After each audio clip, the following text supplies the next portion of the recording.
Okay, so yeah, welcome everybody, digitally and physically, to our second lecture in the keynote program of towards Perma-Cultural institutions. This time by Sour Grass. I'm Nada Schroer. I'm curator based in Cologne, and I'm organizing this event, the summer school towards Perma-Cultural institutions, together with Aneta Rostkowska. She is director of CCA Temporary Gallery in Cologne. She sits next to me, and Julia Haarmann, of course. She's director of Stiftung Künstlerwürf Schöppingen, where we are right now. This is the place where the summer seminar takes place, and actually where we also, I think you kind of see it in the background a little bit, we are getting tea served, so tea is served to us. It's part of the keynote. I just want to, here, point out the beautiful names. They're called Sprigs of Joy, Foragers, and Wise Woman. So we're drinking tea while having this keynote, and I also invite you, digital participants, to get a cup of tea if you want. So yeah, we're now starting our first day of the summer school, in which we are looking at ecological approaches of different kinds, philosophies, practices that can inform our curatorial practices, artistic practices, and also institutional practices, and yeah, help us kind of to go beyond the rigid structures of institutions that we experience. And it's also a way to find ways to promote reciprocity, material sustainability, a term that we learned about yesterday from Michael Mader. And yeah, a lot of care for our human and modern human collaborators. So because this action and this need for change that we're also talking about a lot in this group is really needed in times of climate crisis right now. And yeah, in this framework, we're gonna have another two other keynotes going on. So all of you also digitally, if you would like to zoom in again on Saturday, we're gonna have a keynote by TJ Demos called Climate Aesthetics as War Class at 2 p.m. Central European Summertime. And then another key lecture by Maya and Ruben Fox about the self-management of plants, I think, yeah, at 9:30 Central European Summertime on Sunday. So a little bit early, but might be worth it. Yeah, so for the discussion after this, of course, there will be possibility to ask questions afterwards, after the lecture. And for that, I would like to ask you physically to raise your hand. So this time we're kind of making a list of names, so we keep the order, let's say. And also in the chat, you can post your questions online via the chat, and then we will collect them here. And but then you can also open your mic and yeah, talk to us directly if you want. And then also turn on your camera that we can see you. Yeah, so I'm gonna introduce Sour Grass. Sour Grass is a curatorial agency founded by Holly Bynoe and Annalee Davis in 2020, and it's grounded on ethics of witnessing, curiosity, and care. Sour Grass is functioning, and I quote, as a decolonial body and a bridge to activate cultural manifestations of seeding, cross-pollination, germination, cultivation, and harvest, end of quote. So Sour Grass works with artists and creative practitioners from the Caribbean and across its diaspora. And their aim is to establish long-term transnational partnerships with museums and cultural institutions and other cultural practitioners to promote Caribbean contemporary art, literature, discourse, and foster local, regional, transnational cultural exchange. Yeah, Sour Grass is particularly interested in alternative arts pedagogy, discourse programming, and connecting with global worldviews and myths, bringing to life affinities and parallels with the Caribbean. So, and say a little bit more about Holly Bynoe and Annalee Davis. So Yao is an independent curator. She's also a writer and educator, a spiritualist, an earth ally, and researcher from Vincent and the Grenadines. Bynoe is a co-founder of ARC magazine, And she's also co-director of Caribbean Linked, and together with Annalee, co-founder of Tilting Axis, an annual meeting charting arts activism, decolonial methodologies, and models of creative sustainability across the region. So both of you, you're collaborating since quite some time before founding Sourgrass. Yeah, and Annalee is a visual artist, cultural activist, and writer. And her work sits at the intersection of biography and history, focusing on post-plantation economies by engaging with particular landscape of Barbados. And her studio, this is probably really important for her work, is located on a working dairy farm that operated historically as sugarcane plantation. So that offers her critical context for her practice. Yeah, very recently, she exhibited at CCA Glasgow. She also exhibited at Kunsthalle Wien, at Kunsthalle Bratislava, and at the moment, you're working towards an exhibition at Sharjah Biennial, which is and a major commission for the National Trust of Scotland, exploring the historic links between Scotland and Barbados. And you're also founding director of the Fresh Milk Art Platform, and of course, Sourgrass together with Yawo. And I think without further ado, I hand over to both of you for your lecture, The Grounds We Nurture. Thank you so much for being here. It's really a pleasure that you made all the way to join us here. Thanks so much. We're looking forward. Thank you, Nada, for a lovely introduction. And I think first, thank you, Yuri.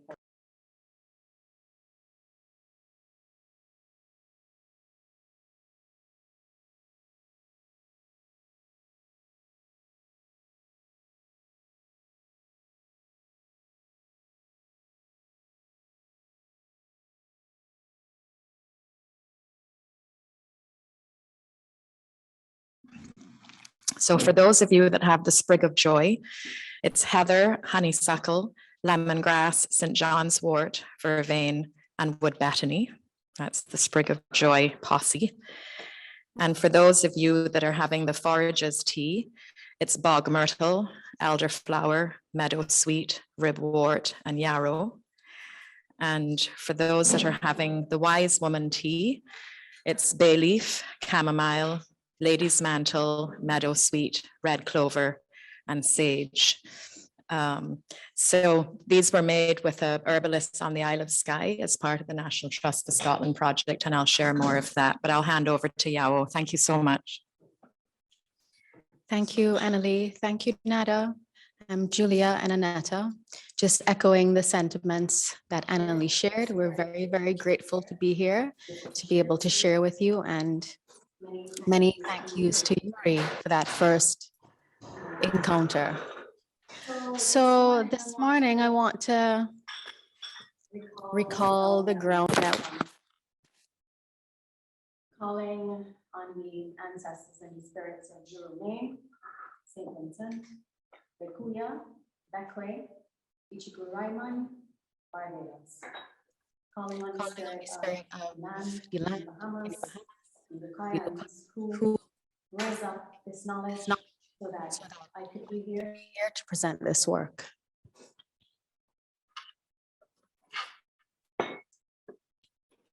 Camilo, is there a way for us to see the presentation? Yes. Thank you.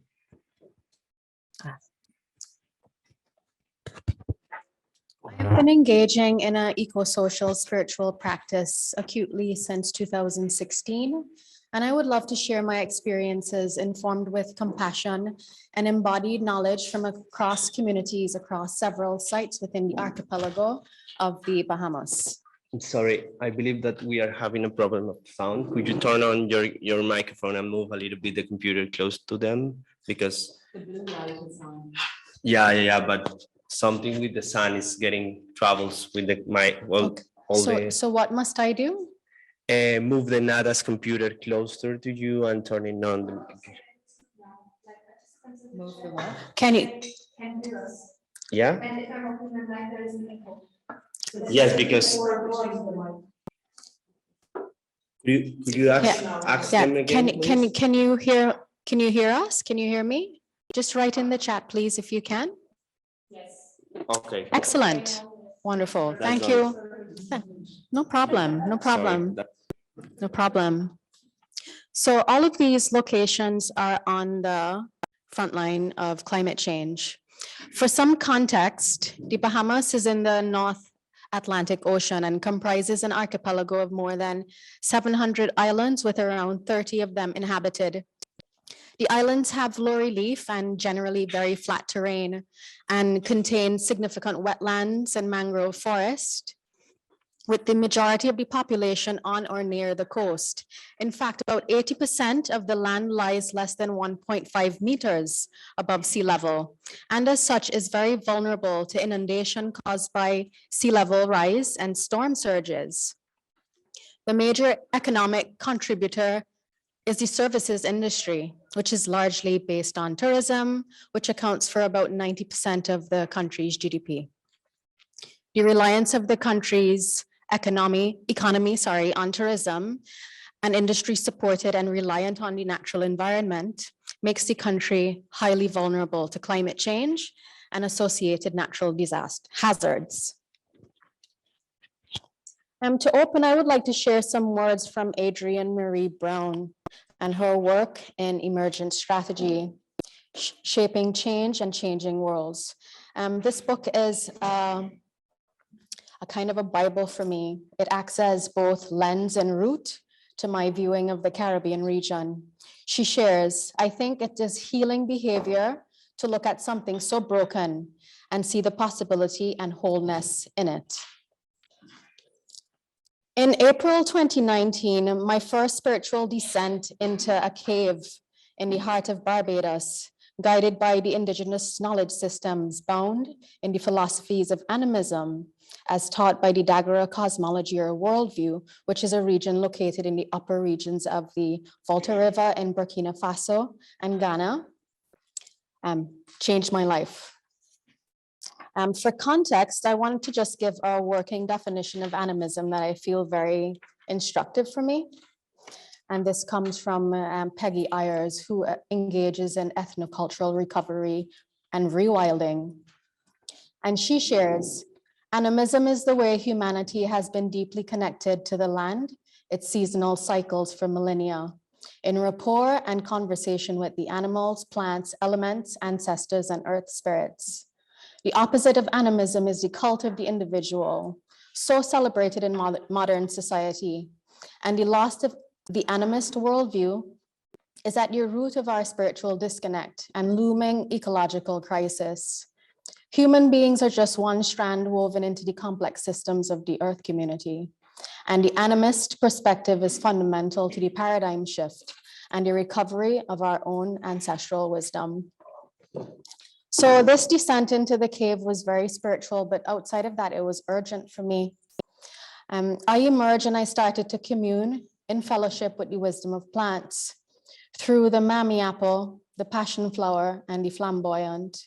I sought to understand my connection to Mother Earth and the spirit of the elemental forces that govern the seen and unseen worlds. And this all provided me with a very embodied experience to return to my then role as chief curator at the National Art Gallery of the Bahamas to find a courageous heart to move through the process of letting go and stepping into a graceful exit. These plant allies during the following months were companions and gave me a way to think through motivations around groundedness, intentionality, community, and sisterhood. It clarified what it meant to be an outlier, a change agent in an unhealthy cultural ecosystem, a space where inherited colonial legacies and vestiges threaten the very act of being, belonging, and creating. And of course, over the past days, we've been sharing very resonant and very personal stories about being caught up in the disease or the disease of institutions, riddled with toxicity, injustice, white patriarchal underpinnings, which lay threat to our bodies, psyches, communities, and like any true infection, it lays waste and death to the host itself. And I quite like the analogy of infection as defined by the late Cuban-born American visual artist Felix Gonzalez Torres, who said, "I want to be like a virus that belongs to the institution. All the ideological apparatuses are, in other words, replicating themselves, because that is the way the culture works. So if I function as a virus, as an imposter, as an infiltrator, I will always replicate myself together with those institutions." Sometimes I wonder if Felix considered his virus potential as medicine, as curative. These ways of being and infection are typical of government-run establishments across the Caribbean, and I think maybe across the world, given the conversations that we've been having here. But in this space of ascension, out of the cave, out of the toxicity, I was given an opportunity to see something other than a crisis. I tapped into the wisdom of the plant allies and kindred to think through a strategy of care and courage, to cover myself in as I made my decision to leave that place. I used the salve of the plants to bring new guidance, to care for my team, my colleagues, friends, and compatriots, along with members of the wider community who are growing increasingly distrustful, many feeling unable to form or come into the right relationship to a place that for the most part was seen as part of the colonial machinery.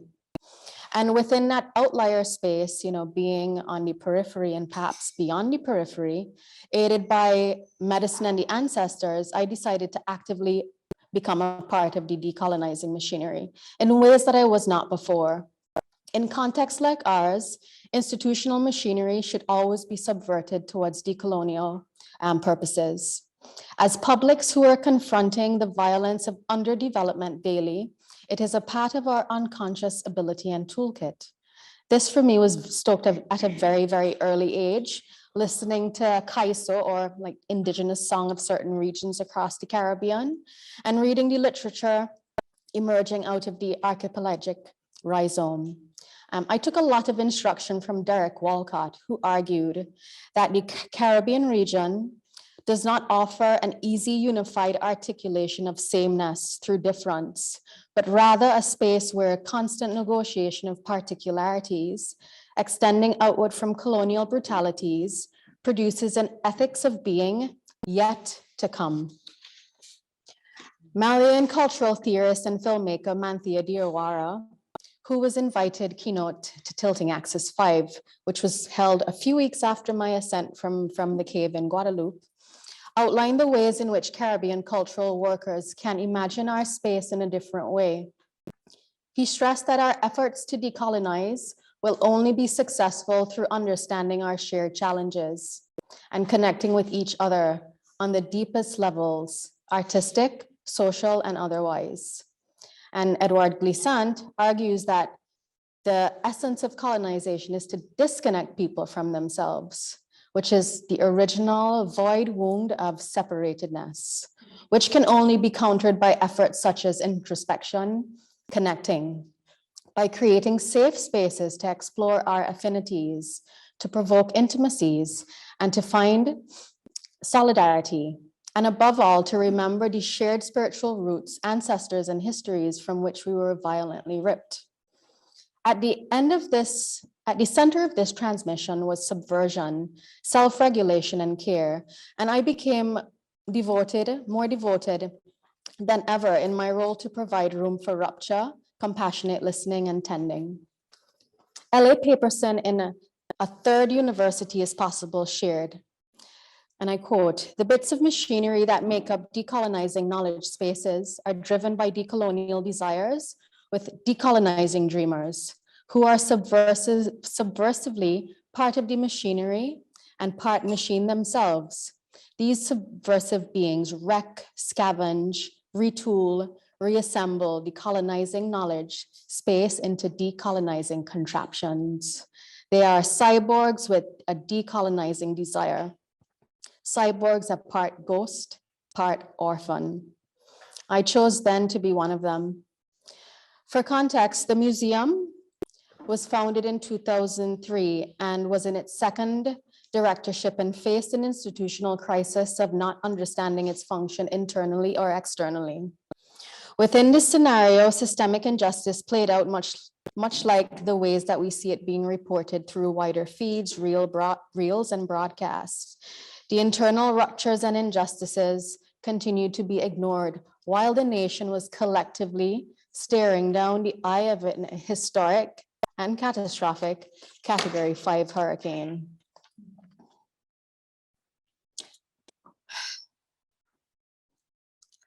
On September 1st, 2019, as Hurricane Dorian neared the Abaco Islands and stalled over Grand Bahama, moving at a speed of 0.5 miles per hour for 48 hours. Our collective breaths were shallow, grasping, and disconnected from our bodies.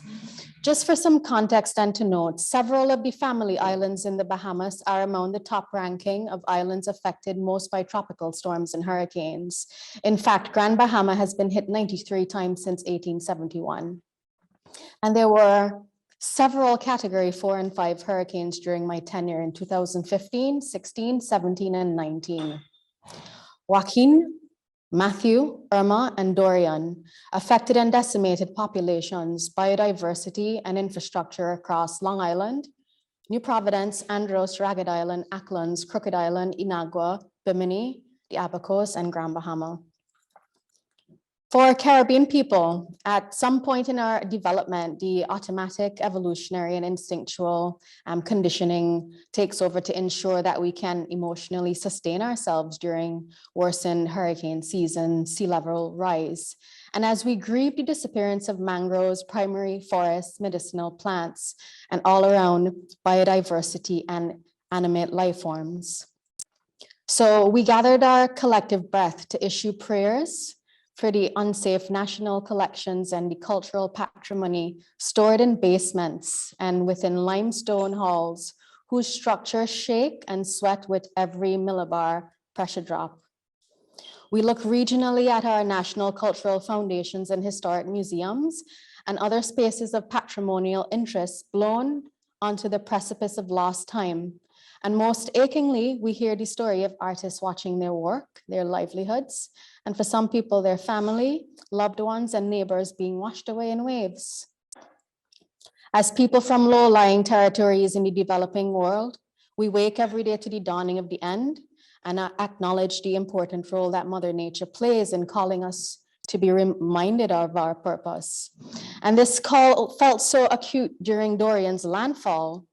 When we were in that moment of collective trauma, the institution, despite its rumblings and disease and its rampant infection, we were forced to stop. And then, like birds within a murmuration, or like the ancestral cucumber with its wispy tendrils, we moved knowing that we were granted time outside of the eye of the storm to access safety for self and family and communities across the islands, to rally community support, to solicit a call and response from local partners who had more disaster management capacity and experience, and most importantly, to contest the institutional hierarchy in order to effectively make a decision to benefit the community within and during recovery and not the institution. What happened then was a temporary seizure of power in the form of a gathering with leadership to speak through past misuse and abuse of resources and blind spots regarding the real needs of the affected communities, rather than resorting to the speculative white savior needs, which often typifies disaster management schemes in Black spaces. Even though the museum tried to communicate safe space and shelter to those in the downtown area of Nassau, its location on the border of the nation's navel of Grantstown, which is a historically significant community and also one of the most underserved areas of New Providence, was seen as very problematic. The surrounding community saw a colonial architecture, increased gentrification, white elite directorship and leadership, and a historical villa sitting at the top of the hill with a very contested history. They saw a space that was not for them.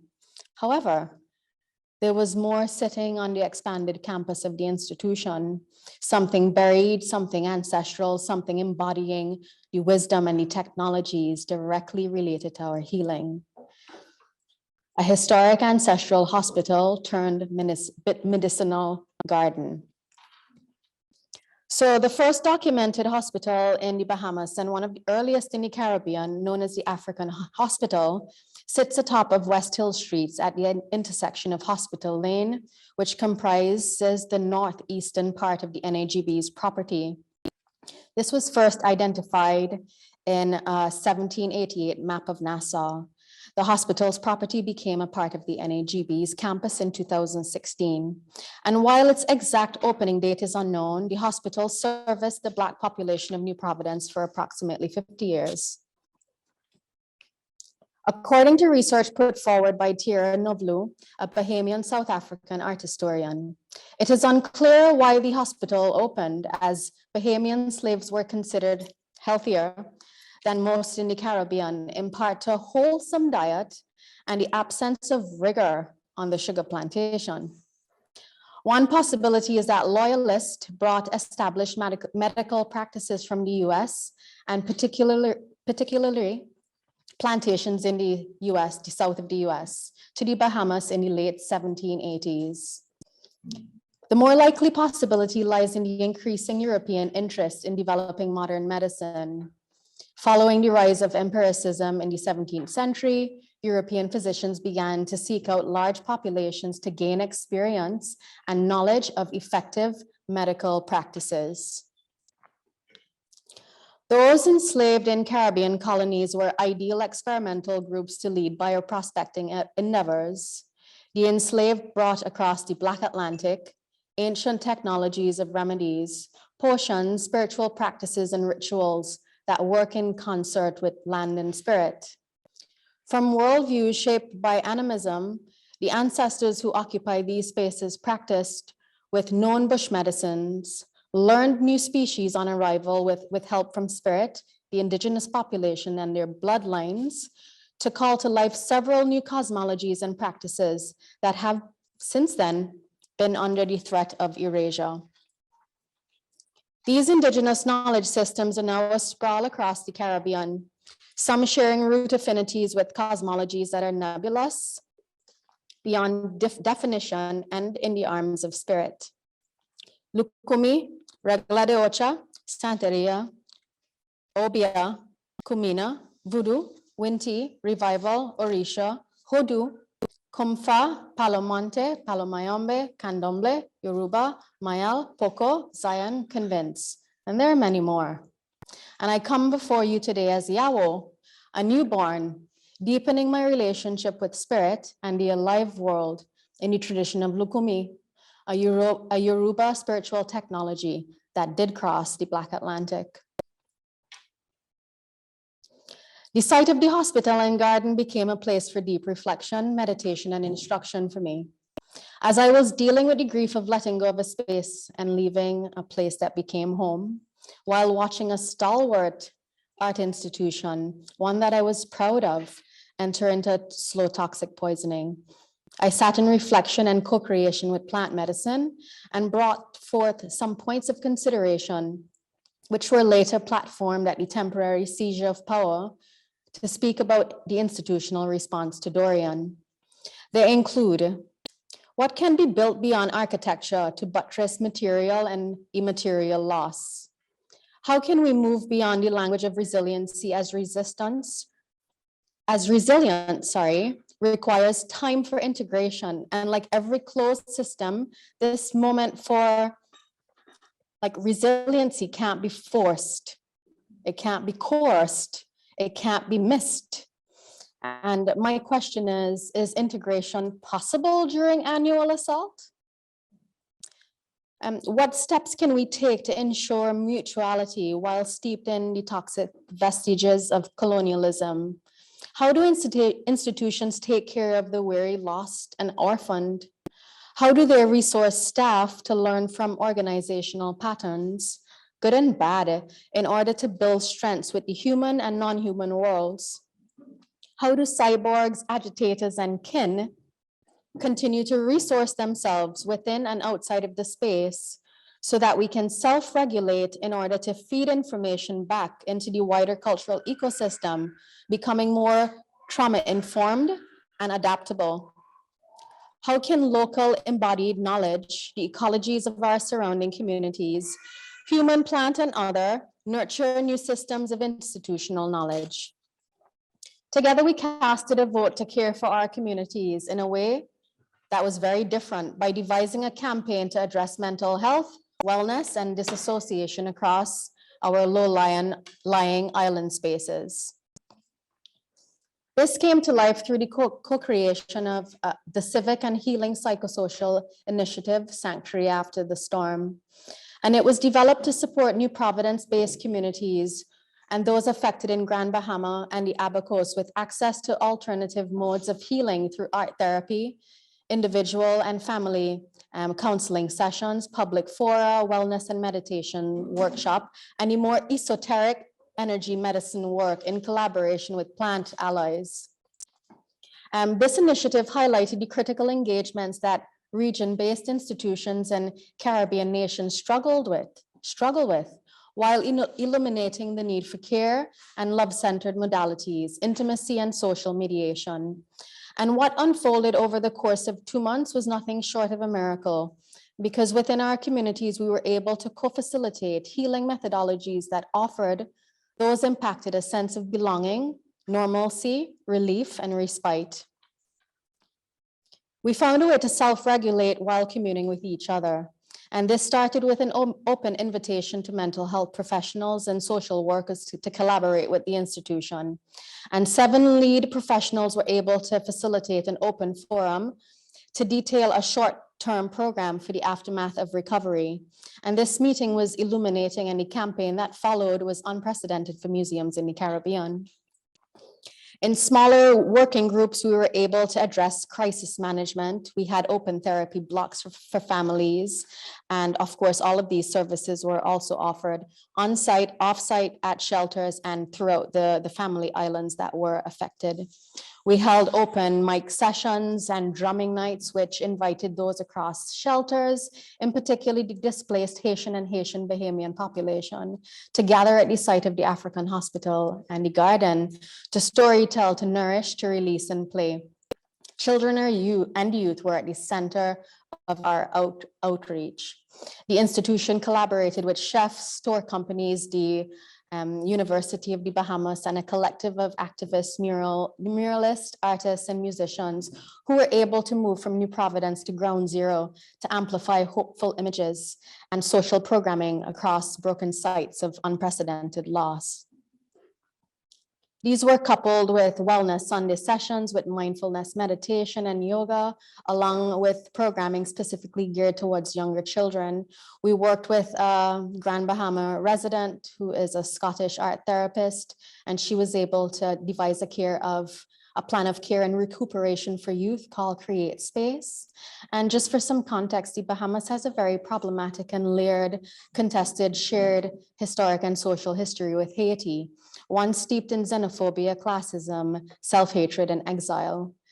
Since most of the displaced were Haitian, this gave the institution room to think about points of access and its relationship to the growing climate refugee crisis, allyship, and provisioning for more inclusion and more national safe space, offering non-discriminatory services. And of course, naturally, Bahamians living in the diaspora and other Caribbean people reached out to us to see what they could contribute during this time. And one of the most welcoming and generative collaborations came in the form of Healing Hands Bahamas, a trio headed by Bahamian poet and shamanic practitioner Helen Clinares, who was accompanied by Patricia Powell and craniosacral therapist Tommy Kunston. They transformed exhibition spaces into healing rooms to facilitate the laying of hands, and over 2 weeks, they had trained on-the-ground practitioners who had previous energy medicine skills to retool and accompany them to work across these shelters. And this culminated in a public lecture and in a compassionate listening circle and within a community workshop titled Imagining Refuge and Resiliency, for sharing where the displaced, their families, and others in need were able to be with community, be held in safety with their community, be in witness to each other's voices. The museum's usual demographic comprises about 70% foreign visitors, with local numbers growing wearily but steadily from 2010 onwards. And annually, they welcome between 6,000 and 9,000 people. Sanctuary After the Storm ran for 2 months, and its programming impacted the lives of 2,000 people, 90% of them never having entered the museum's campus prior to these offerings. It opened the door to have conversations around the offering of small, non-dependent grants to artists, along with providing affordable studio spaces, and heralded the first climate resilient open call to support works by Bahamians who were displaced, moved, and or affected by Dorian. This exhibition was entitled Refuge, and it was the last exhibition that I curated before I left the institution. So what knowledge did Sanctuary After the Storm deliver to the institution for us to review its inner workings and ways of being? Firstly, be in context with your care. Develop practical and theoretical engagements that rekindle old knowledge and skills to help communities reimagine their places as climate change prepared. Acknowledge that the technologies available to our ancestors are also in relationship with us through dreaming and through our bloodlines. Understanding how to contextually adapt this knowledge within our own bodies can cultivate joy, healing, and routes to emancipation. Secondly, honor interconnectedness. Recognizing the interconnectedness of human beings with the many other than human beings will revitalize learning systems. This interconnectedness between all life will end the lack of the respect for diversity. Interconnect knowledge systems across communities. The role and value of embodied knowledge as a method of re-engagement can bring local people, community organizations, and partners together into an open learning environment to develop ways of adapting to climate change. And think about ecosystem of relationality like the deep floor of the ocean or forest, where there are hundreds of thousands of unknown species with elevated knowledge systems that we can learn from.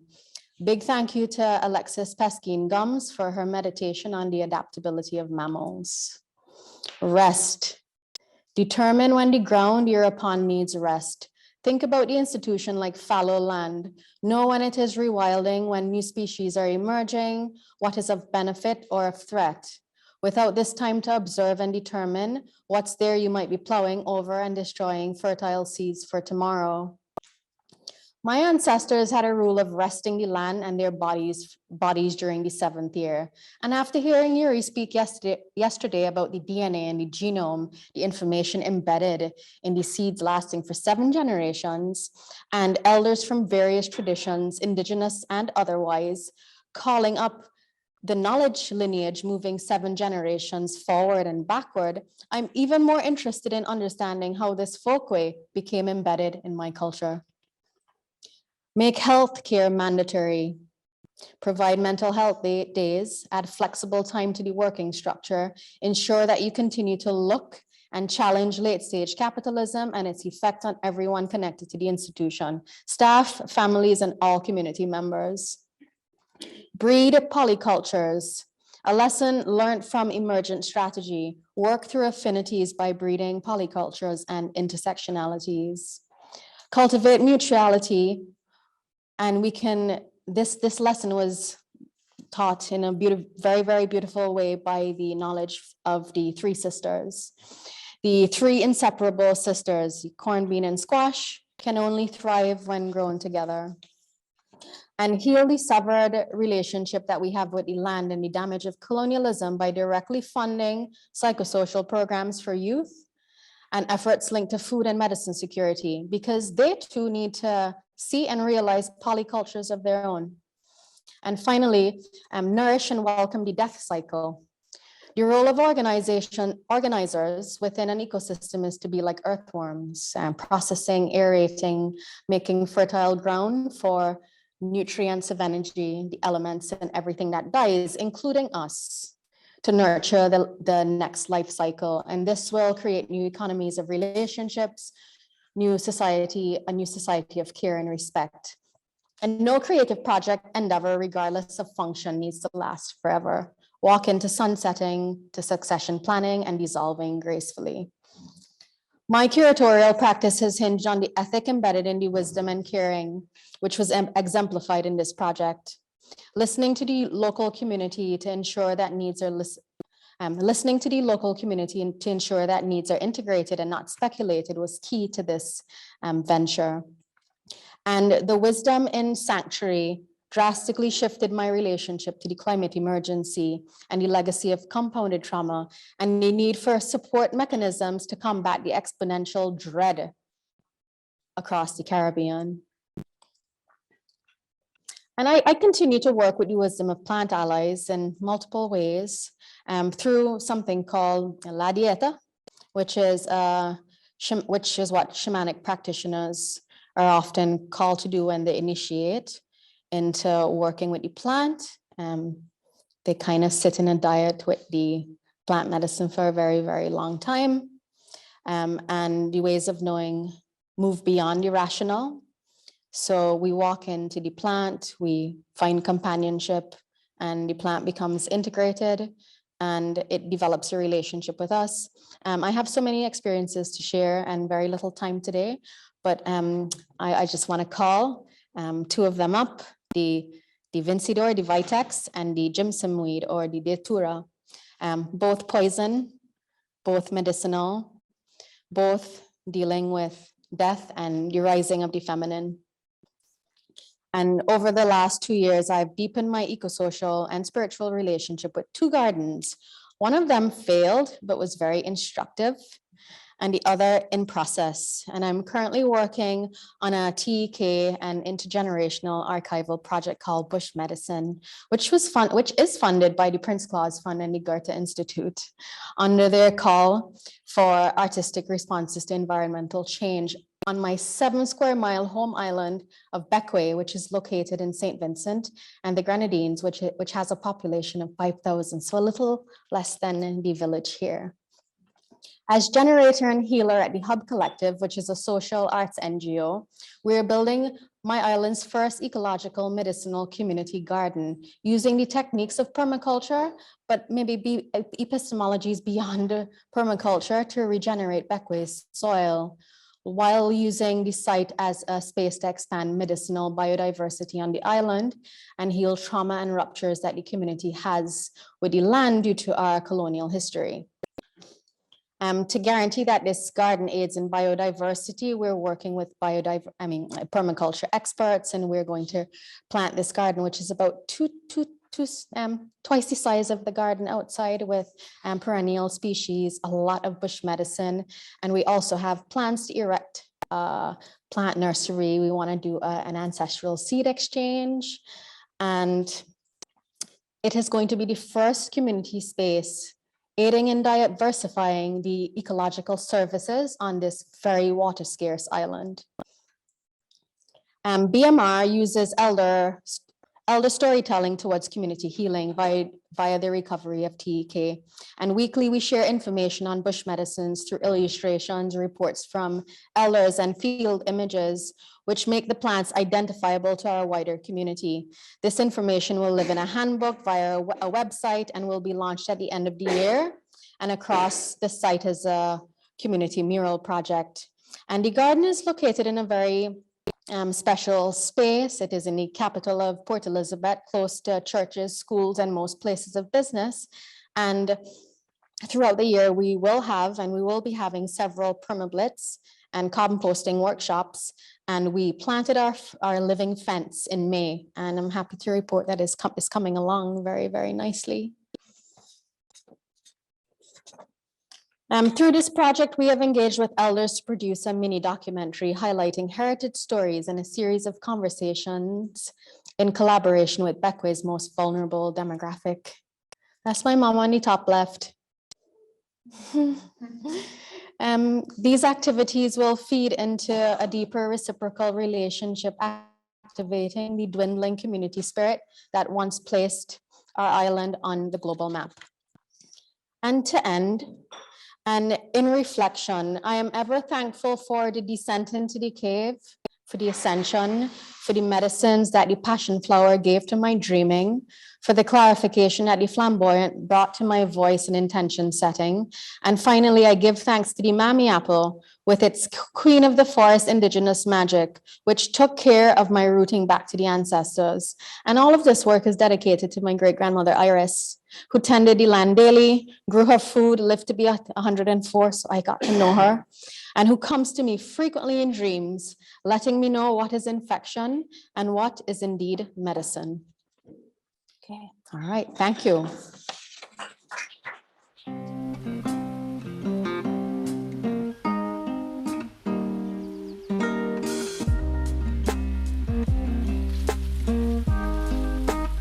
I was raised in the countryside. When I was a young child, I thought of it as a natural environment.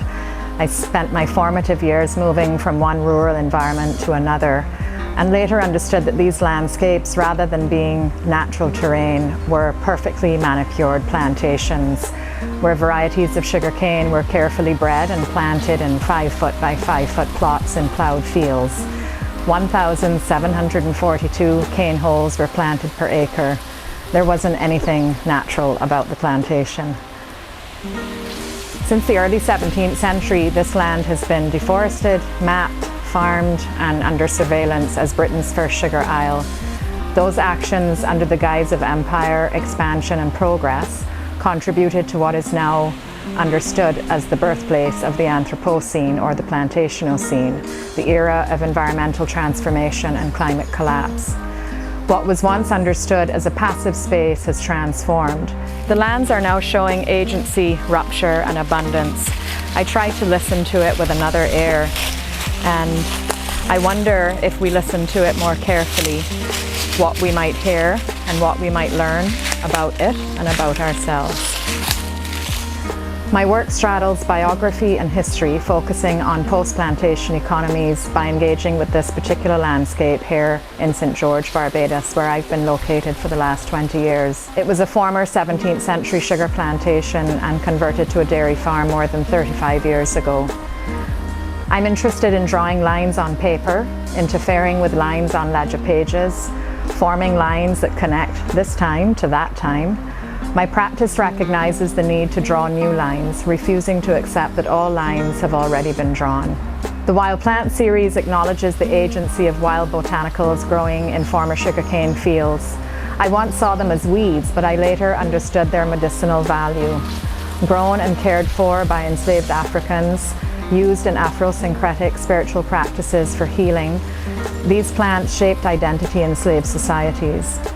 I now see these plants as active agents in the process of healing the soil, re-emerging centuries later to assert themselves against the backdrop of a dying sugar industry. When I walk the fields, I find porcelain and ceramic shards in the soil, which I've incorporated into the work called Bush Tea Services. And from this project, I have served bush tea made with scarcity, lemongrass, blue vervain, and bay leaf, while engaging in dialogue about British-Barbadian historic relations.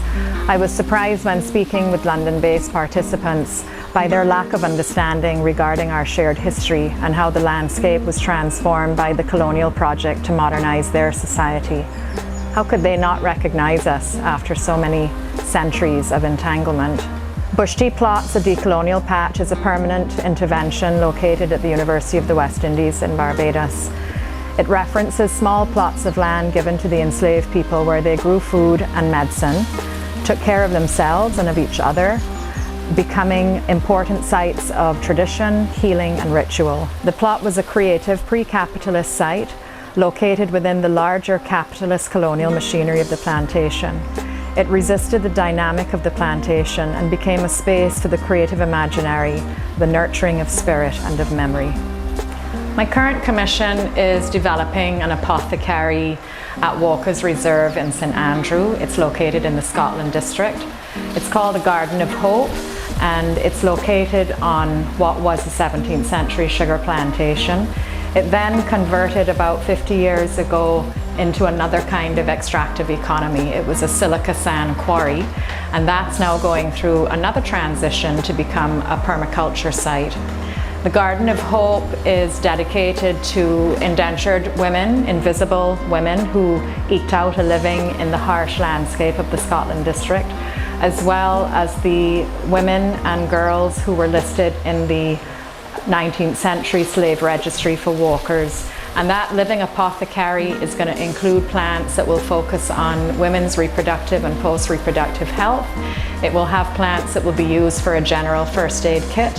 And the apothecary will sit within the larger, hopeful vision of a post-plantation regenerative landscape.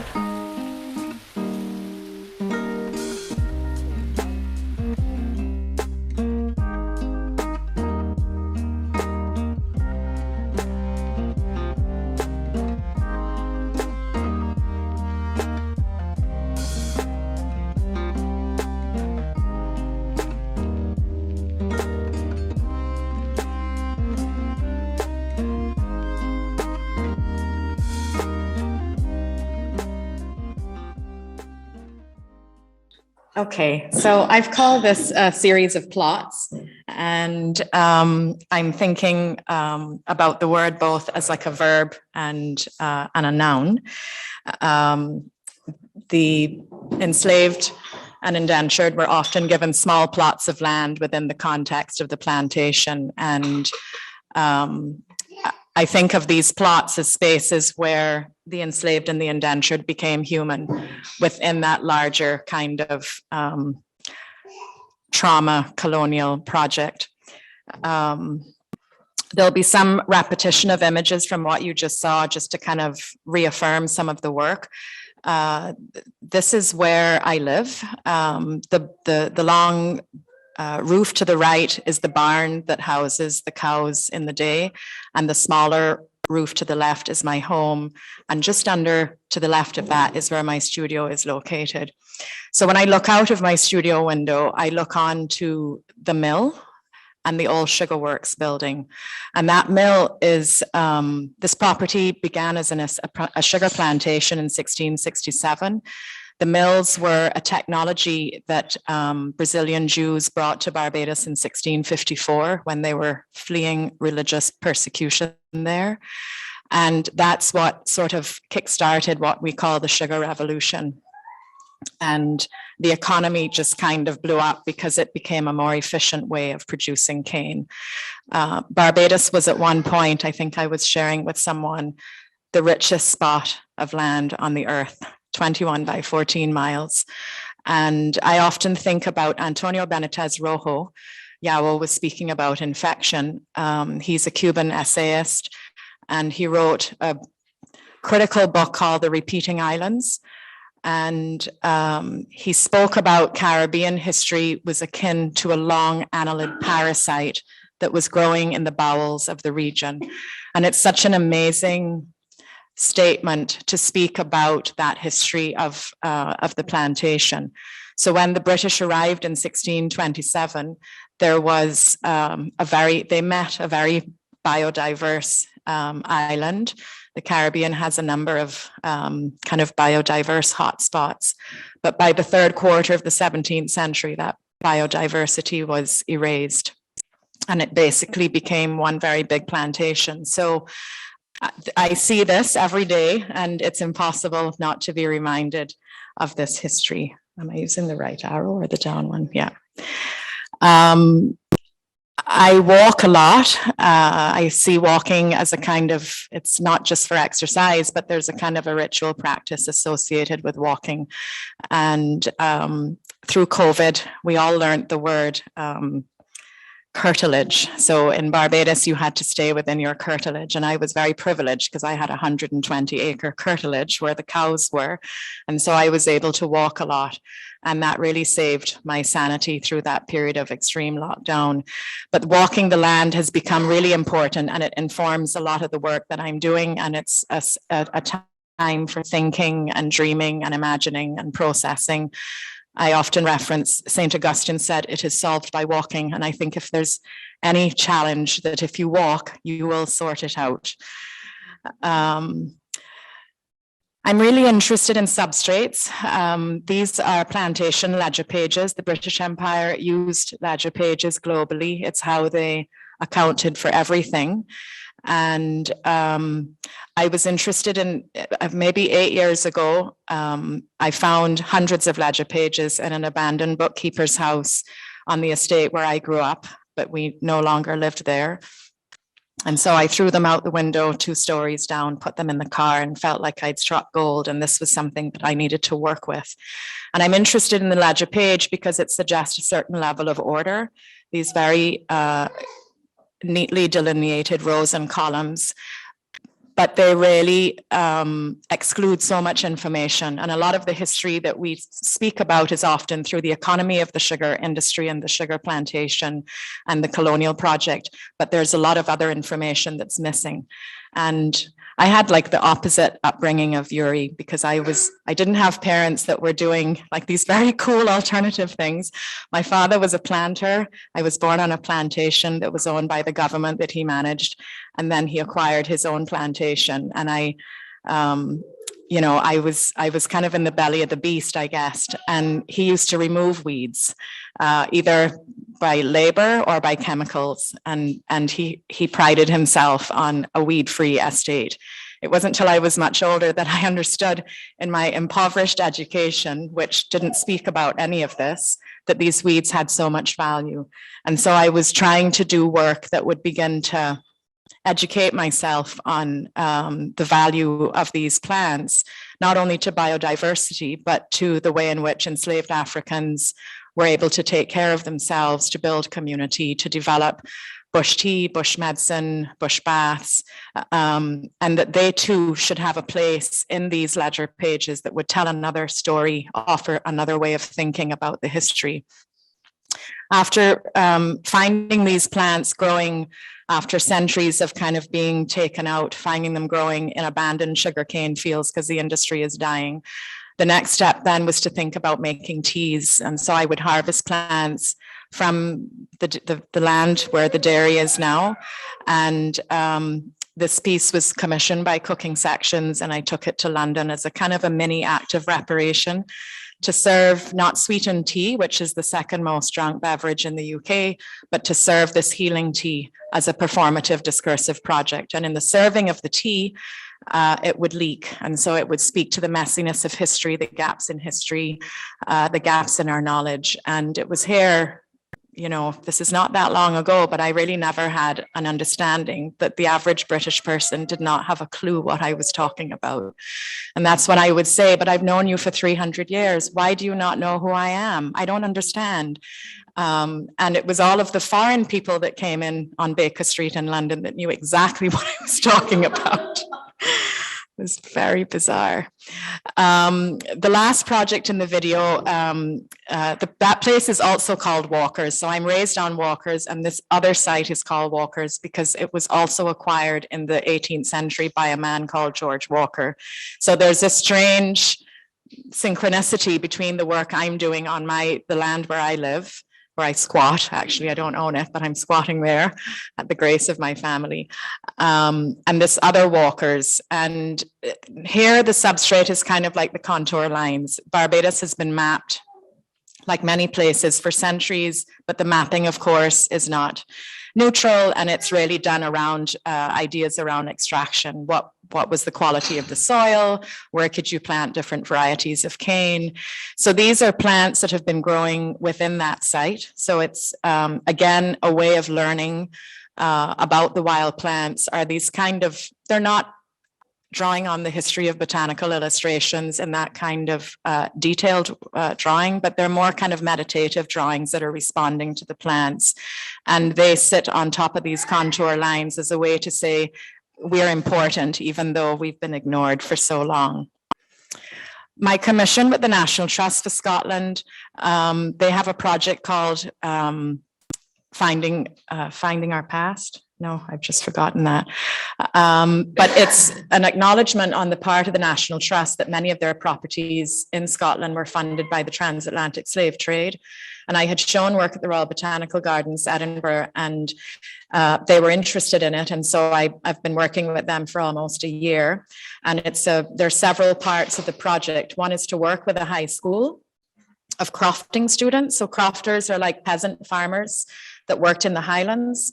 And through making this garden with the students, to use the plants to speak about a shared history and the way in which plants have been respected and revered in Gaelic history and Druid history.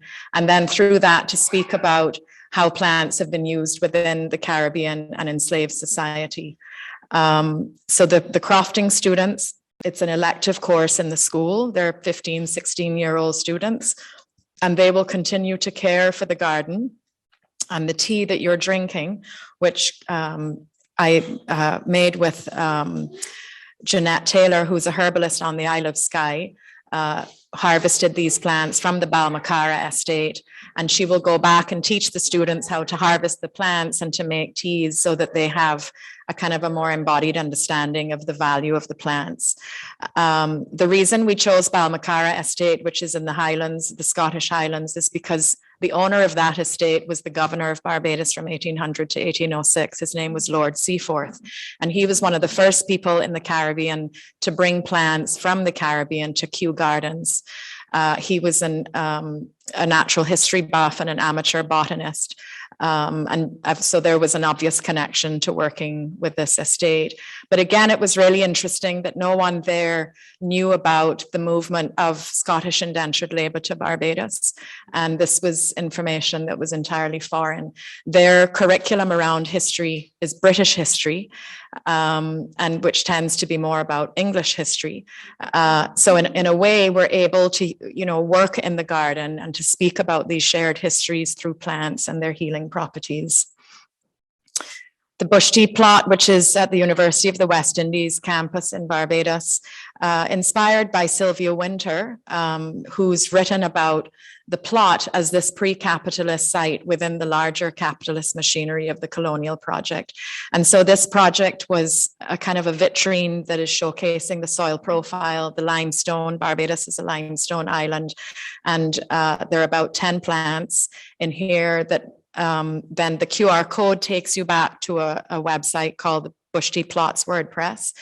And there's a sharing of research and information and writing. There's information about the plants that are included in the project. And as Yawo was saying earlier, there's this anxiety about erasure and loss of information and tradition and memory. So it's kind of honoring the use of these plants and trying to create open source information that people can freely access.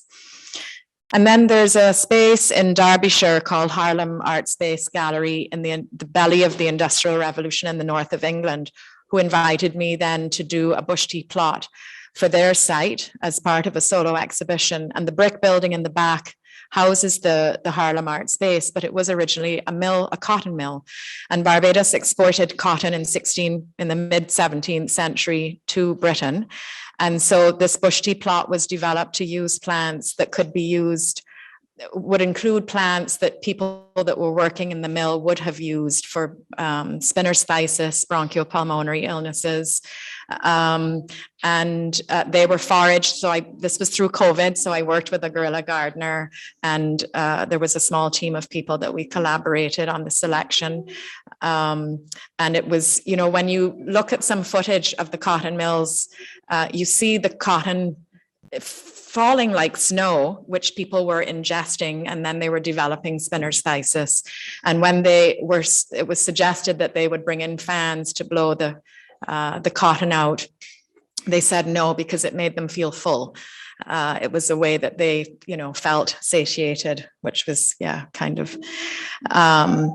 This is the Garden of Hope that's happening on the Walkers site in the Scotland district of Barbados. On the east coast of Barbados, there's an area called the Scotland district. When the indentured labourers came there, it looks very much like the Scotland district on a smaller scale, and so they named it that. And it's this transition from the sand quarry to this permaculture site with a small area of conservation. The building on the right is the new home of the Caribbean Permaculture Research Institute. And on just above where the solar panels are is where my very small garden will be going. So that's looking from the permaculture site. The land is currently being graded and beds will go in. So I've worked with Kevin Talma, whose works is doing like garden architectural design.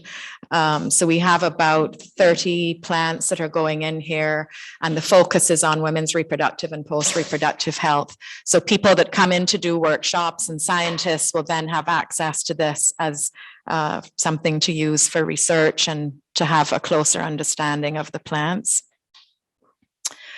This piece is currently being shown in Caracas in an exhibition there called Lines of Flight. The install image here was taken from the Kunsthalle Bratislava.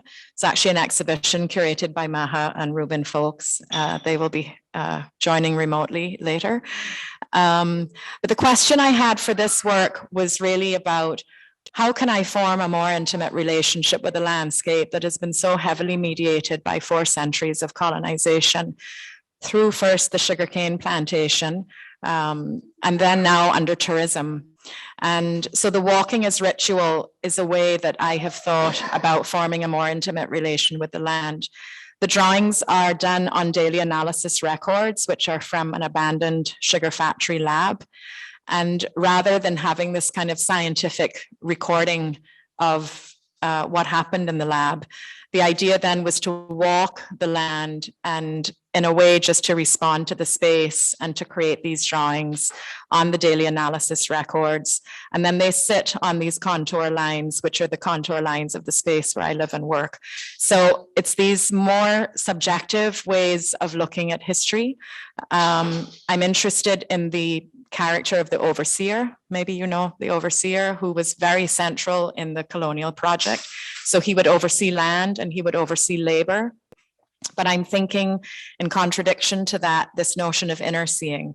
So the overseeing is a very objective distance way of looking at a place, which I think facilitates more extractive relationships with a location. And the inner seeing is a very kind of subjective way of experiencing the landscape. And so I feel that this is a way of developing, you know, it's the breeze, the wind, the sounds, what you find. The shards come up a lot, like the small image with the blue on the right. Every day I walk, these shards are from the late 1700s, early 1800s. They came in as ballast on ships, and there are millions of these pieces all over the Caribbean. And the project that I'm working on now is for the Sharjah Biennial, which is opening in February of 2023. I've been offered a beautiful space called Beit Al Herma. It means the woman's house. And I'm calling the project A Tender Place of Kindness, a decolonial plot. And the idea is about, you know, people coming back into these large biennial projects with lots of people after the pandemic and maybe feeling a little anxiety about these large crowds. But I'm hoping that when people come into this space, there'll be a kind of a moment to pause, to have tea, and there'll be a garden. We're starting planting jasmine. The idea to have, you know, your sense of smell, that you will smell something when you come into the space. But what I'm looking at, and these are the jasmine plants that are under cover at the moment. The challenge here, of course, is that Sharjah goes up to over 50 degrees Celsius, and I don't have any experience with that. So it's just really trying to see what will survive. Here, I'm different to the little glass vitrines I've been working in. I'm looking at how the plot in the post-colonial, post-independent nation state has moved from within the confines of the plantation, and how many Barbadians, descendants of that of being enslaved, have moved that plot into the backyard of their home. The plantation is the practical application of geometry, right? So it's like the ledger pages. It's a very ordered space. As I mentioned in the video, it's 1,742 plants per acre of cane. So it's very, very ordered. But that plot within the plantation didn't conform to that sense of geometry. It was African traditions of planting. And in some cases, as I think I mentioned the other day, Jill Cassid writes about the grafting of that onto the kunoko. So this interplanting of flowering plants, of ground provisions, of fruiting trees like coconuts and banana trees, of herbs, of plants used for ritual and medicine, and using whatever materials you had at hand, but very densely organized because the spaces are often quite small. So working with galvanized sheets, paint buckets, whatever you have to hand. This is a garden made by a woman called Polly, who lives near to where I am located. And so I'm looking at these kind of patterns of gardening, and that will influence what happens in Sharjah. I've recently started doing these embroidery works and thinking about charms. And in my research in Scotland, I saw that the Gaelic practices included incantations and charms, but the enslaved society also used incantations and charms. And so building on that kind of inspiration of working with plant material as inspiration, as guidance, as healing, as medicine, as ritual, thinking more about these charms as kind of present day ecological charms, and looking at things that are found very commonly in our environment. So on the right is a piece of coral with a sea plant that has attached itself to it. And then again, the substrate, this inherited crochet, linen, tablecloths, little doilies, whatever, attaching these things that are very common in the landscape, but often overlooked, to say this is important. You know, let's look at these as our corals are completely bleached. Most of our reefs are dead. We have a huge cruise ship industry. You know, we put sewage out into the ocean. Yeah, so it's kind of taking these things up as relics. And on the left is a tea cloth with the lines, geological lines of the survey topographical maps, but cyanotypes of seaweed and different plants that are appliqued onto that. And then I've just come from an inaugural residency called Focus Foundation in Catalonia, and spent 4 weeks there thinking about the Sharjah Biennial, but then I wanted to ground myself in the location. So I would take breaks from doing the research and the writing, and I was collecting plants that grow on that estate. So it's a combination of things that are more indigenous to the region, but then as everywhere, they're plants that come from other places. But I also noticed when I walk in that there, as you have some of the tiles here in the kitchen, there were these absolutely beautiful hydraulic tiles, and they originate from the Catalonia region in the 1860s. And those hydraulic tiles were inspired by flora.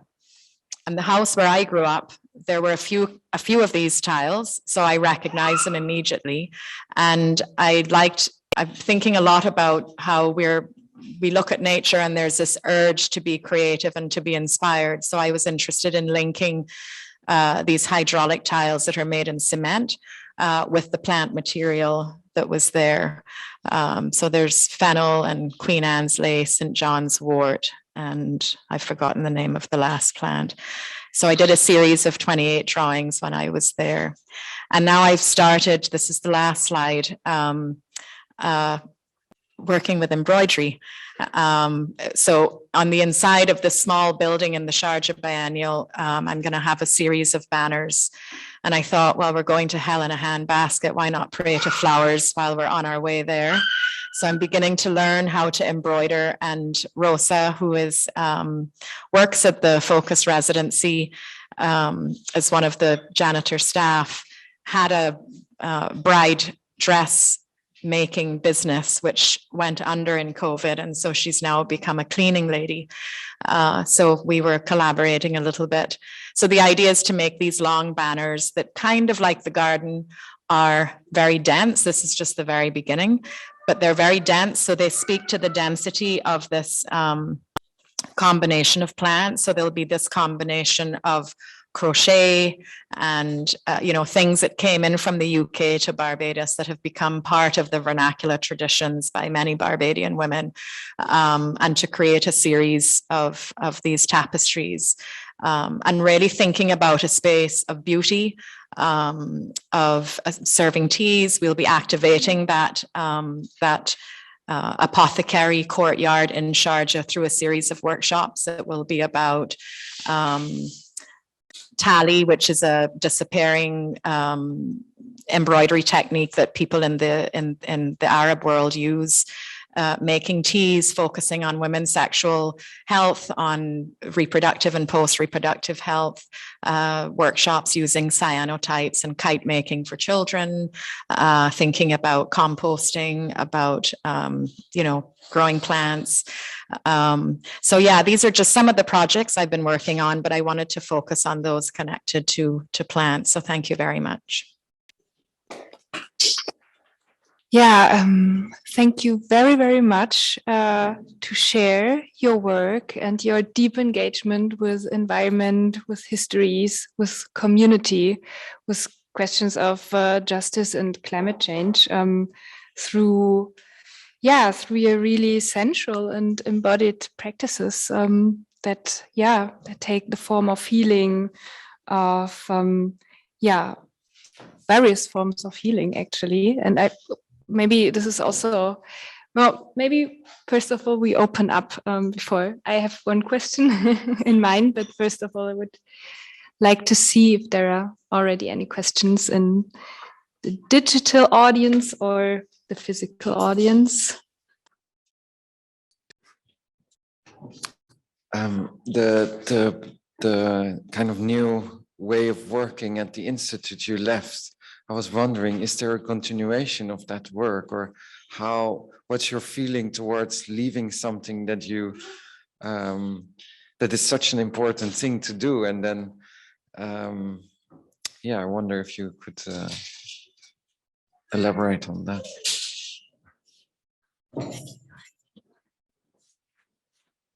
That's a really interesting question, Yuri. Thank you.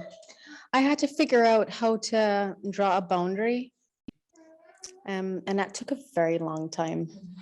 I feel as though even though I was not like physically with the institution, that like my emotional space and energy space was still with my team for quite some time, because they were also in distress. But I was in distress. So that parameter, I think, became a lot more solid about 1.5 years after I exited. So the infection continued. Yes, and the director left. They hired a new chief curator who lasted for 6 months. The team turned over, as was the case prior to 2015. And the board became dissolved earlier this year. So I think that this medicine or this methodology and this moment of exchange gave the actual structure of the space a lot to think about. And that's why it became almost impossible for the unhealth and the disease to continue. So we're waiting to see what's going to take shape, how the ecology of the institution can find a new balance that works for the new team.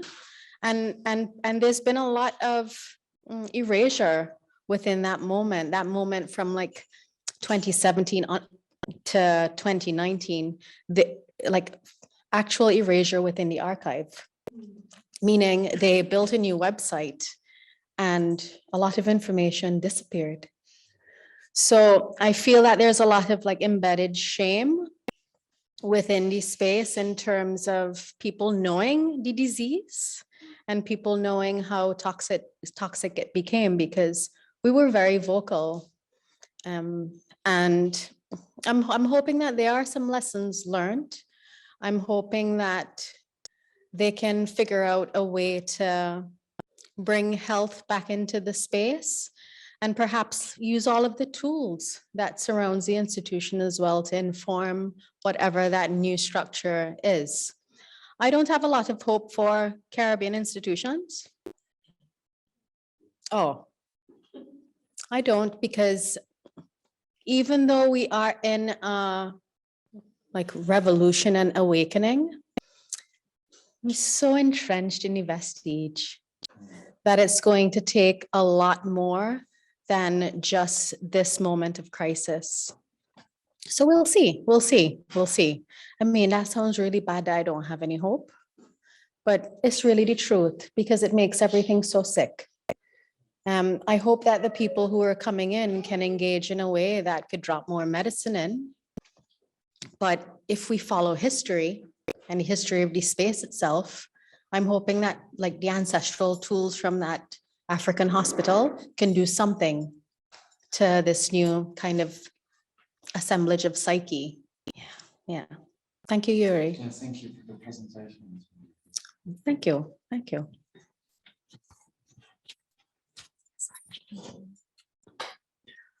Are there any more questions? Okay, we have Felipe and then another visitor. Okay. The microphone.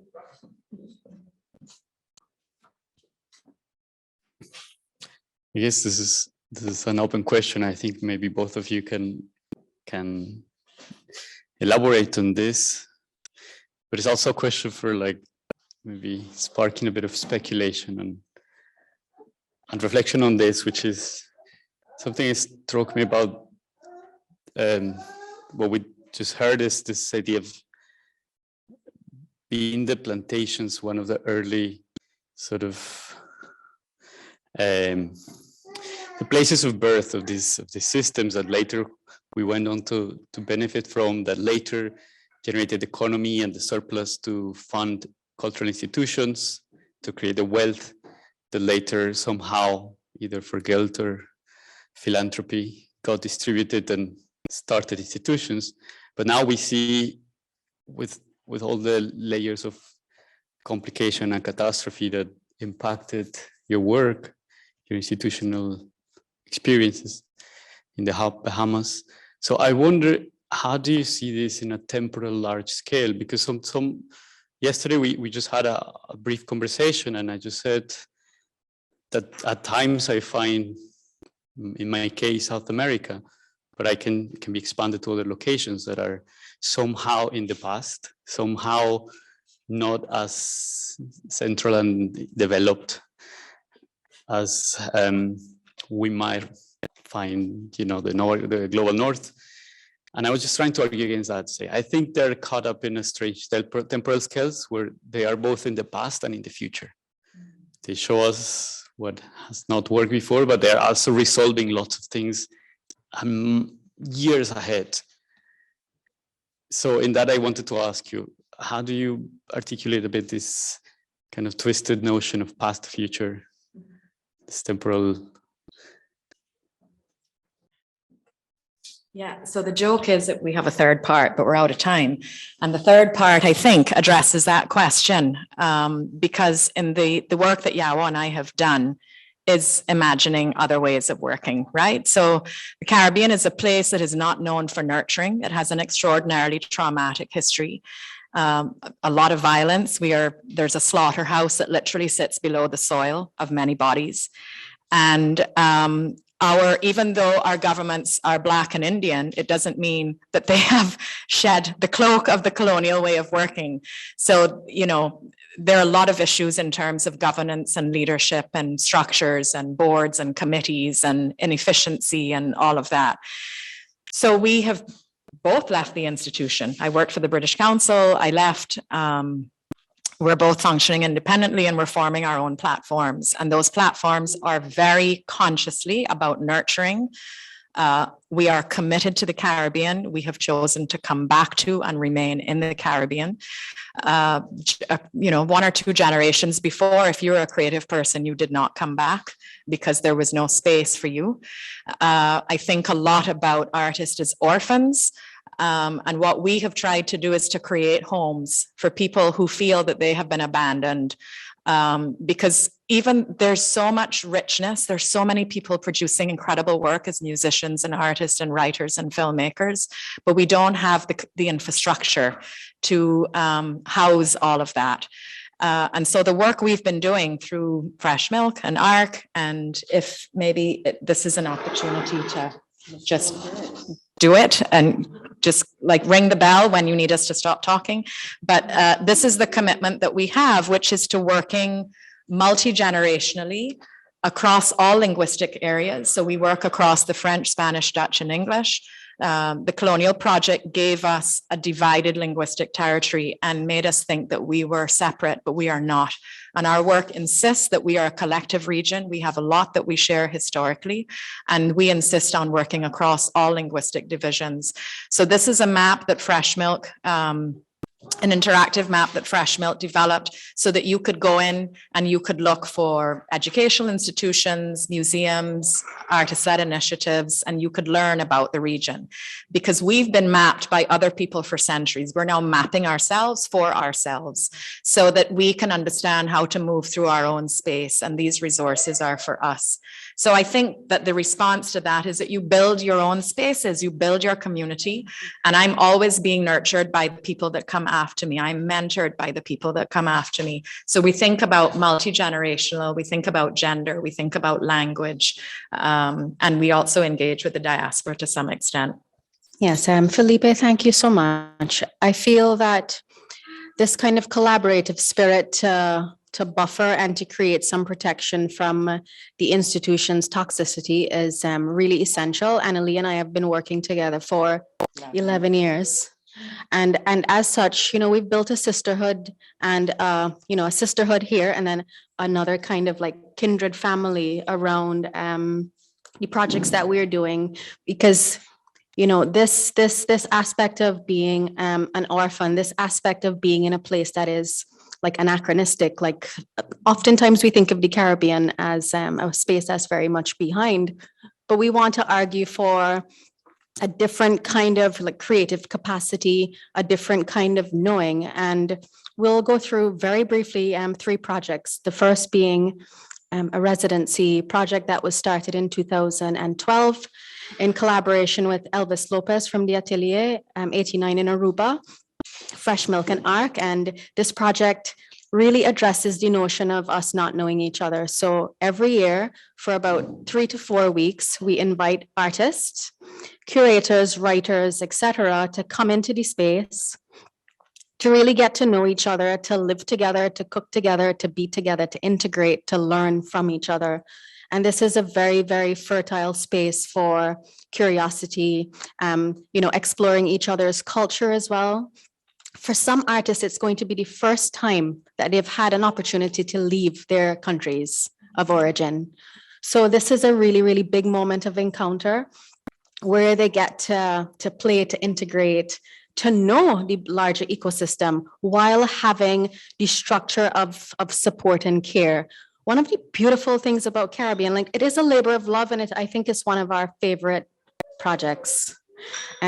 We get to go in, we get to see and feel the energy of, these 3 weeks, because there's not a lot of time to make work. It's not a lot of time to, to deliver all aspects of self to the collective. But every time, every moment, at every end, there is such like joy, a feeling of like deep emancipation. And when they leave, they form kindred. Like we have the groups are still intact. They share. They go to each other's countries. Yeah, I always say they come in as islands and they leave as an archipelago, right? Because many of these have never been to a country that speaks a different language, and they've maybe never been to another Caribbean country. They've been to New York or they've been to Miami, but opening up the Caribbean, it's like a whole new experience. So this is such a beautiful, and we all have WhatsApp group for every year, and they all hang out and they do projects together that just spin off. So it's kind of magic. Okay, we're going fast, girl. All right. So out of that kind of frustration, because Annalee and I are often like existing alone and or away from the people who feed us and keep us grounded, connected, and challenged. sometime in 2014, we had this great idea to develop this gathering, and we called it Tilting Axis. It is a space informed from the Caribbean for the Caribbean. It is a space that gives us an understanding of what the industry is becoming. It's a space to explore affinities, kinship, and it's a space to like build and hold a certain kind of intelligence. The first session happened at Fresh Milk with around 28 people in 2015. And, you know, a small side note, when all of us congregated in the reading room at Fresh Milk, the beam of the building broke. Yeah. So not only is like this like weight or like physical weight, but also like that historical weight to the moment of encounter of us actually coming together, like finding funding, somebody or like people believed in this project enough to, you know, create time and space in their agendas to find funding to come in to have these beautiful series of days. So we moved from Barbados in 2015 and we went to Miami at the Perez Art Museum in 2016, where we discussed Caribbean strategies. We moved from like a group of 20 something to a group of 80. So like scale was a really big factor there. It felt really generative, and it was very good to anchor our realities within that space, because Pam was also moving through a change. They had a new director. Franklin Sermons came on as the director of that space right after he did Prospect 3 in New Orleans. So he was having deep conversations and deep thinking about the Caribbean. So it felt like a very natural fit. In 2017, we were welcomed to the National Gallery of the Cayman Islands, where I think we became even bigger. Yeah. Geez. And there our topic was curating the Caribbean. So really working beyond the stereotype of our space, working to build potentially powerful partnerships with other institutions who were also thinking about the Caribbean. The Caribbean has become a little bit of a hot topic for institutions in the global north, and wanting to put up a kind of a value system to find that relationality that does not lead to further exploiting, parachuting, etc., was one of the primary concerns that we noted for this encounter. And this was also about the archive. Miguel from Theoretica came to this. So we're very conscious with all of the work that we do, that we archive everything, and it's open source. All of the websites have all of the information. And I also want to say that one of the visions for Tilting Axis, the humble vision, is to tilt the axis of the world, so that you look at the Caribbean, so that we become more visible. But that's done on our terms. And then we went to the Dominican Republic. We were in 2 cities, Santiago and Santo Domingo. And, you know, so it meant that we went from the English to the Spanish Caribbean, which was really important, and offering simultaneous translation, so that, you know, we're really trying to be as inclusive as we possibly can. And this was looking at past, present, and future, what a Caribbean cultural ecology is based on. And there are a series of like plenaries and keynotes and pop-up presentations. So it's a very kind of rich and dynamic. And then the last one was in Guadeloupe. Yes, where we had a really beautiful moment of encounter and intimacy through like the discussion around decolonization, because it became so trendy. Every kind of other word within the like art industry was revolving around decolonization, and we've been in the belly of this kind of like problem, and in the belly of this essence and this energy for a very long time. And what I feel was really important about this encounter is that it was really grounded in like this spiritual awakening that everybody was having, coming into it being very exhausted about like being in institutions, but also like finding new strategies to think through what certain kinds of freedoms can mean, what certain kinds of temporality can kind of like how we can expand our notion of time, our notion of spirit, our notion of togetherness.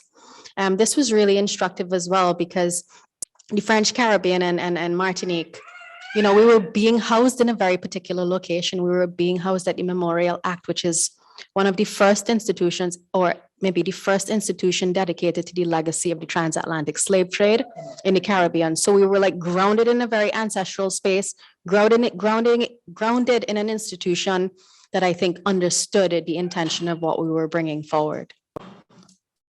And then we have a fellowship program. So we form relations with other institutions, the British Council, the University of Texas at Austin, Mother Tongue in Scotland, St. Andrew's College, to offer fellowships for Caribbean-based people. So really the focus is on the Caribbean and creating further professional development opportunities. There's no tertiary level degree for curatorial practice in the Caribbean. So we've been looking at curators. We have an incredible relationship with Het Nieuw Institute in Rotterdam, and the alliance includes the Stedelijk, Amsterdam Museum, De Apple, and Constitute Melly. And this is a 6-month fellowship for a Caribbean-based practitioner to have the support. It comes with a generous purse, accommodation, and access to the resources of these 5 institutions. So Sean Leonard was the inaugural from Trinidad, Fernando and Aneta from Cuba, and we've just selected the black and white photo Israel map from Barbados will be going in February of next year. And then we're just gonna whiz through sour grass. So I was healing from institutional trauma, and of course, when I'm doing this, I'm oftentimes either at Annalee's table or a couch. It's like I've been like recuperating at Fresh Milk for a long time. So, naturally, as things were ending, other seeds were beginning to germinate. And at that table, we had this discussion about our next move, because Tilting Axis felt, especially like emerging, like COVID was just emerging. We knew that we had to change our working relationship because of this funding structure. We weren't nimble. Tilting Axis is not a nimble project. We really need a host, and that host needs to give. So sour grass, we really took inspiration from my island and from Barbados, and thought through the resistant qualities of this grass, of the fact that even though sometimes we have such hostile terrain, whether it be the soil and or the institution, this thing is so prolific, it's so instructive in terms of its negotiation and will to live. So it was something that became, I think, in essence, a different kind of energy for Annalee and I to move into. We really wanted to create something intimate, something that could nurture us. Well, because we haven't been doing that. We haven't been doing that incredibly well in terms of thinking about creating something that would, give back in multiple ways to us. So sour grass became this like meditation. And here we like put up some of our manifesto points.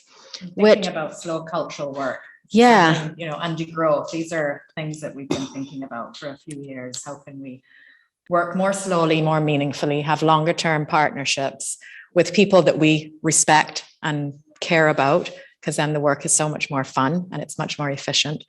I'm thinking about building new ways of working, sustenance, cherishing the mundane, upholding traditions. Yeah.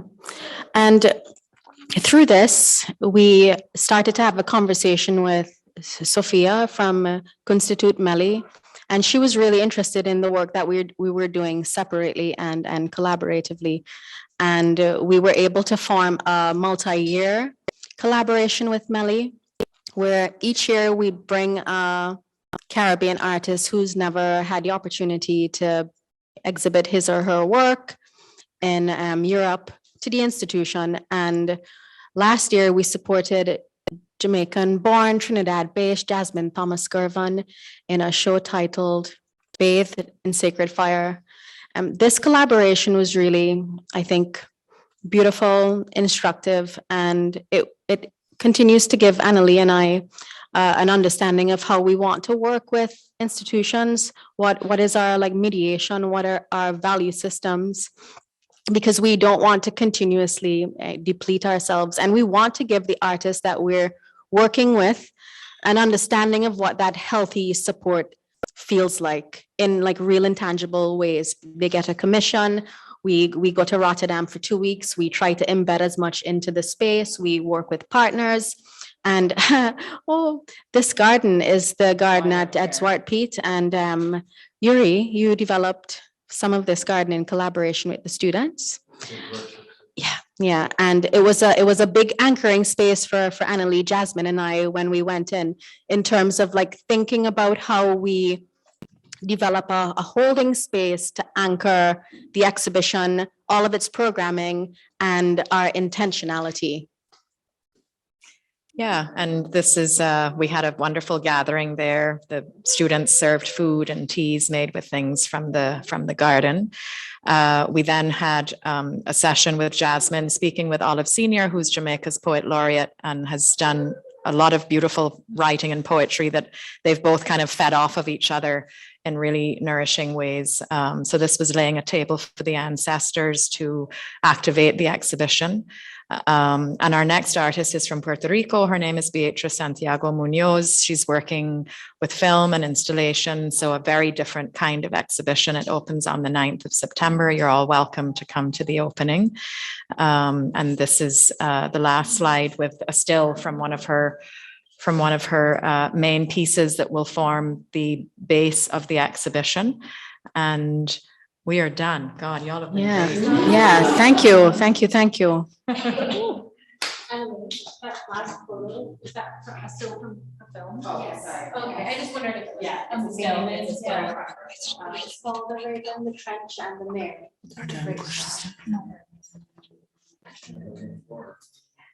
Yeah, we're gonna see you. Last time I wasn't. No, you weren't there. Yeah. So because we're already 20 minutes over time and we really also need a break. I would say just one more question and then all the other questions, because there aren't any questions in the chat and we're all together. We're going to be together a couple of days more and we can then continue our conversation informally over lunch. So yeah, I would say last question and then.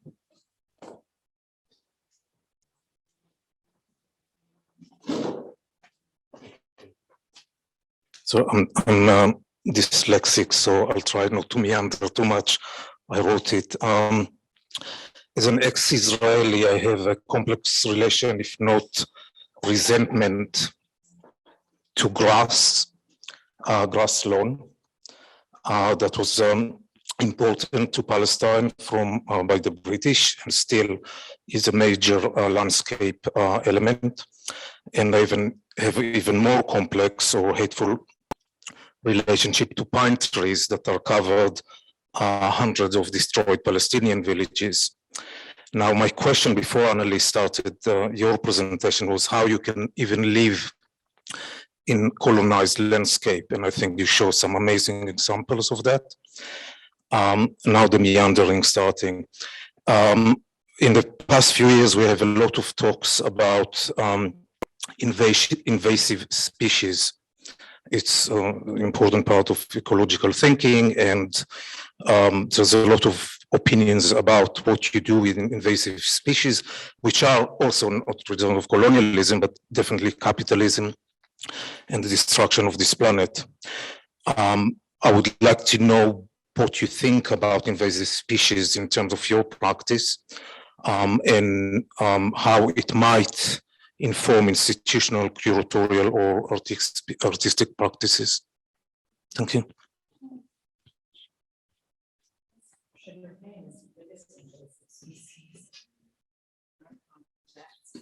Sorry. Sugarcane is the biggest invasive species in our context. I was thinking a little bit about this in Catalonia because when I was there, there was that horrendous incident that happened between, there were people trying to come into Spain through the island, and there was this horrific incident at the border with Border Patrol police beating people. And then they were hosting the NATO summit in Madrid, and you know, there are all of these discussions around what's happening with the war in Ukraine. And then I was doing the drawings of these plants, and someone said, well, why are you not only doing the local plants? And, you know, this Japanese tree is an invasive species. And I guess it's about learning to live with, you know, nowhere is just the original plant, you know. I mean, we've lost almost the entire biodiversity in Barbados. There's one small forest called Turner's Hall Wood, which has, you know, looks like what Barbados would have looked like in the early 17th century. I mean, the invasive species is the colonial project. And I think that we're so traumatized by that what we're feeling now, like this, the tilting axis that happened in Guadeloupe when Yawo was talking about this resurgence of the spirit. I feel like in the Black Lives Matter movement, even though things feel very polarized, I also feel that there have been spaces that have opened up for more nuanced conversations. And in Barbados, we have had more conversations around race, and I think kind of honest ways than we've had for forever, and trying to reconcile what, you know, the thing about colonization is that it's really given us a sense of legitimacy and illegitimacy, who belongs and who doesn't, systems of hierarchy, and I think that we have to figure out how to deal with those more complex, nuanced histories. And I guess the plant world, you know, this is what Michael Martyr was speaking about yesterday, becoming more plant-like is a way to learn how to do that. That feels like a very inarticulate response to your question. I'd like to think about it a bit more, but thank you for asking it.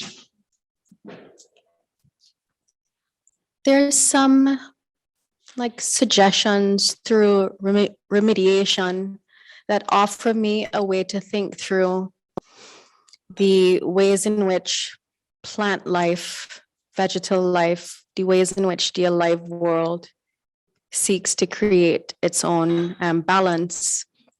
And even though at times our actions are hostile, violent, and we live with this history of violence, there is remediation happening always.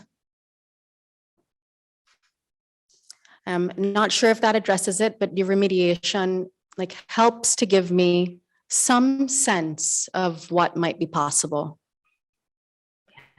And maybe reparation, which is the conversation that's happening, that the Caribbean is leading in the British Houses of Parliament. I think that actually is really kind of peaking at the moment. And so we can speak about that more, but there is a 10-point plan out of CARICOM, this Caribbean community, to address the global north and to speak about reparation in terms of the ecology of history. So this is, I think this is one way of dealing with the invasion of the colonial project. Okay, everyone. So there are a lot of thanks from the chat too. So a lot of people saying thanks for the beautiful talks. And yeah, also, yeah, let's say thanks to you here.